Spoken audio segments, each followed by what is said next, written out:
Aujourd'hui, on revient sur l'affaire tragique de Faye Sweatlick, une petite fille de 6 ans. Sa disparition, ça a commencé comme un après-midi de jeu tout à fait normal et ça s'est terminé de la pire des manières. On va retracer ensemble les faits, décortiquer une enquête qui a vraiment secoué toute une communauté et qui a révélé que parfois le plus grand danger, il se cache pas bien loin, il se cache juste à côté. Et pour vraiment comprendre l'ampleur de la perte dans cette affaire, je crois que le plus important, c'est de commencer avec les mots de sa mère, Selena. Faye, c'était pas juste une victime dans un fait divers. C'était une enfant pleine de vie, adorée, une vraie source de joie pour ses proches. Et c'est ça qui rend tout ce qui a suivi encore plus terrible, encore plus déchirant. Alors, pour bien comprendre comment tout s'est enchaîné, voilà le déroulé. On va commencer par le tout début, la disparition de cette petite fille de 6 ans. Ensuite, on verra la course effrénée contre la montre qui s'est engagée. Puis, le tournant de l'enquête, une découverte dans les poubelles. C'est ce qui mènera les enquêteurs au tueur, un voisin. Et enfin, on abordera les questions qui restent, encore aujourd'hui, sans réponse. Allez, on attaque la première partie, on se plonge dans cet après-midi où tout a basculé. Un après-midi qui commence de la façon la plus normale qui soit, mais qui va très très vite tourner au cauchemar pour toute une communauté. Alors là, la chronologie est hyper importante parce qu'elle montre à quel point tout s'est passé vite. À 15h, Faye rentre de l'école, tout est normal. Moins d'une heure plus tard, vers 15h45, on la voit jouer dans son jardin pour la dernière fois. Et puis, à 16h45, une heure après, sa mère s'aperçoit qu'elle n'est plus là. À 17h, elle appelle la police et à 18h, le FBI est déjà sur place. En l'espace de 2-3 heures, on est passé d'un jeu d'enfant à une alerte nationale. C'est cette rapidité qui est juste glaçante. On passe donc à la deuxième phase, l'alerte est donnée, et là, c'est une véritable course contre la montre qui démarre. Dans ce genre de cas, on le sait, chaque seconde est cruciale. Et pour bien se rendre compte de l'ampleur des recherches, il faut regarder ce chiffre. Plus de 250. C'est le nombre d'officiers et d'enquêteurs qui ont été mobilisés. On n'est plus du tout sur une affaire locale. Là, ça devient une opération nationale. Absolument toutes les ressources disponibles sont concentrées sur un seul et unique objectif. Retrouver Faye. Concrètement, les recherches ressemblaient à quoi ? Eh bien, ils ont absolument tout déployé. Le porte-à-porte systématique, l'analyse de toutes les vidéos de surveillance du quartier, des unités canines, des patrouilles en hélicoptère, des barrages routiers. Vraiment, le grand jeu.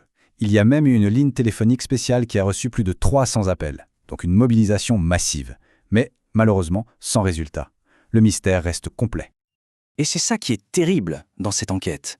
Ils ont eu quelques pistes au début, notamment 2 véhicules qui semblaient suspects, mais elles ont été très vite écartées. Chaque petite lueur d'espoir s'éteignait presque aussitôt. Les enquêteurs se retrouvaient à chaque fois à la case départ. On imagine à peine l'angoisse pour la famille et pour les forces de l'ordre. On arrive maintenant au moment qui va tout faire basculer. Un détail presque anodin, une fouille de routine. Les enquêteurs décident de jeter un dernier coup d'œil dans les poubelles du quartier, et c'est là qu'ils vont trouver l'indice crucial.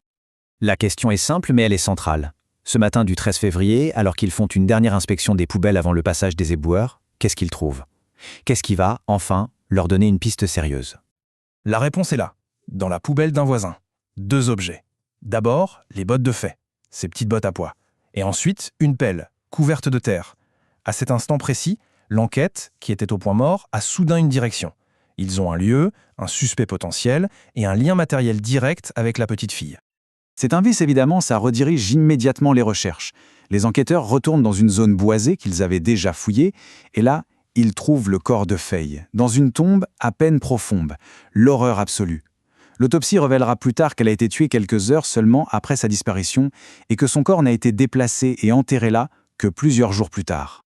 Ce qui nous amène forcément à l'identité du tueur. Et c'est peut-être l'aspect le plus glaçant de cette histoire. Le tueur, c'était le voisin. Cody Taylor, un homme de 30 ans. Le même jour où le corps de Faye est découvert, lui aussi est retrouvé mort. Mais alors, qui était cet homme, Cody Scott Taylor ? Le profil est vraiment déconcertant. C'était un voisin de 30 ans que tout le monde décrivait comme quelqu'un d'introverti, de renfermé, qui souffrait de dépression. Surtout, il n'avait quasiment pas de casier judiciaire. Rien, a priori, ne pouvait laisser penser qu'il représentait une menace. C'est ça qui rend le crime encore plus effroyable. Et ce qui est absolument glaçant, c'est que les caméras de surveillance ont reconstitué ses faits et gestes après le meurtre. D'abord, à 1h du matin le 13 février, on l'aperçoit dans les bois. Puis, vers 7h du matin, il est filmé dans un supermarché en train d'acheter du terreau et de l'engrais. Peu après, il rentre en VTC et le chauffeur le trouve bizarre, surtout quand il mentionne la recherche de la petite Faye. Et enfin, à 7h47, une caméra le surprend en train de porter un sac de terreau vers les bois, précisément là où le corps de Faye sera retrouvé. Chaque étape est documentée. C'est une preuve irréfutable. Et pour finir de clore le dossier, il y a les preuves scientifiques, l'ADN. Et là, c'est sans appel. On retrouve l'ADN de Cotty Taylor sous les ongles de Faye, ce qui prouve qu'elle s'est débattue. On retrouve l'ADN de Faye et celui de Taylor sur la pelle. Et on retrouve les deux ADN mélangés dans son sac de linge. Là, il n'y a plus le moindre doute possible sur son implication.